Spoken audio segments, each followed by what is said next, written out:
দৈনিক 6 ঘন্টা পরিশ্রম করে 8 জন ব্যক্তি একটি কাজ করে 15 দিনে, দৈনিক 5 ঘন্টা পরিশ্রম করে 9 জন ব্যক্তি কাজটি কত দিনে করতে পারবে? প্রশ্নটি এসেছে 38তম বিশেষ লিখিত মনস্তাত্ত্বিক অংশে।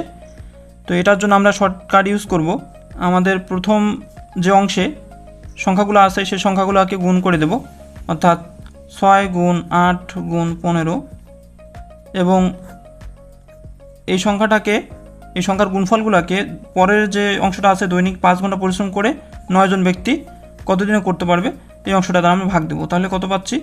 5 গুণ 9, অর্থাৎ প্রথম অংশে 6, 8 এবং 15 গুণ করে দেব, এবং পরের অংশ যে 5 এবং 9 আছে সেই 5 গুণ 9-এর যে গুণফল দ্বারা উপরের অংশটাকে ভাগ দেব।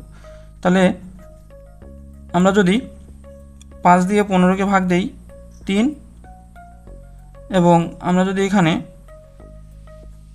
3 6কে ভাগ দিই তাহলে 2, এবং 3 দিয়ে যদি আমরা 3 9কে ভাগ দিই 3, উপরের 3 এবং 3 কেটে যায়, তাহলে থাকতেছে 8 গুণ 2, অর্থাৎ 2 গুণ 8 সমান হচ্ছে 16 দিন। অর্থাৎ ওই কাজ 5 ঘন্টা 9 জন ব্যক্তি 16 দিনে শেষ করতে পারবে। তাহলে আমাদের অ্যান্সার হচ্ছে খ। তো এই ধরনের প্রশ্নে যদি আসে তাহলে আমরা কি করব? প্রথম 3টা অংশ গুণ করে দেব, এবং সেই 3টা গুণফলকে আমরা পরের যে 2টা সংখ্যা থাকবে সেই সংখ্যাটা দ্বারা ভাগ করে দেব। তাহলে আমাদের নির্ণয় উত্তর পেয়ে যাব। তাহলে আমরা আরেকটি প্রশ্ন লক্ষ্য করি। 16 জন শ্রমিক যে কাজ 25 দিনে করতে পারে সেই কাজ 10 দিনে সম্পন্ন করতে কতজন শ্রমিক লাগবে? তো এক্ষেত্রে আগেরটার মতোই আমরা প্রথম অংশগুলো গুণ করে দেবো, অর্থাৎ 10 গুণ 25, 10 গুণ 25 ভাগ পরের যে অংশ হচ্ছে সেই কাজ 10 দিনে করতে গেলে যদি আমরা দেখি যে 3টা তথ্য দেওয়া আছে, অর্থাৎ 3টে সংখ্যা দেওয়া আছে, তাহলে প্রথম 2টা গুণ করব, পরেরটা দ্বারা ভাগ করে দেবো। তাহলে আমরা যদি 10 দিয়ে 10কে ভাগ দিই তাহলে 1, তাহলে 25 আর 1 গুণ করলে 25 জন। তাহলে আমাদের অ্যান্সার হচ্ছে ঘ। আচ্ছা, আমরা আরও একটি প্রশ্ন লক্ষ্য করি।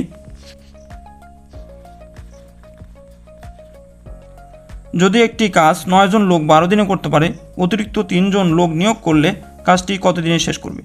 তাহলে আমরা কি জানলাম যে 3টে সংখ্যা যদি দেওয়া থাকে তাহলে প্রথম 2টা গুণ করবে এবং পরেরটা দ্বারা ভাগ করে দেবো।